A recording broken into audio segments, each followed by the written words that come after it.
بيقولوا الكاميرات ما بتكدبش، بس أحيانا بتشوف حاجات كان المفروض ما تتشافش أبدا في مستشفى هادية. في نص الليل كاميرا مراقبة سجلت فيديو خلى كل اللي شافه يتمنى ما يكون شافوهش من الأساس. في مستشفى صغيرة في مدينة المنصورة، كان في غرفة مخصصة لحفظ الجثث قبل نقلها للمشرحة. في الليلة دي الكهرباء قطعت كام دقيقة، ولما رجعت الكاميرا رقم 4 سجلت حاجة غريبة جدا.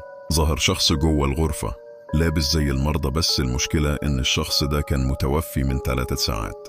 التمريض شاف الفيديو الصبح وشافوا الراجل واقف ووشه ناحية الكاميرا، عيونه مفتوحة بالكامل وبيتحرك بخطوات بطيئة ناحية الباب. المشهد كان صامت، لكن قبل ما يختفي من الكادر الكاميرا اهتزت وظهر ظل تاني وراه، نفس الملامح نفس الوش، كأن في نسختين منه. تاني يوم لما الأمن فتح الغرفة الجثة كانت في مكانها زي ما هي، بس رجله كانت مليانة تراب وكأنها فعلا نزلت ومشيت ورجعت.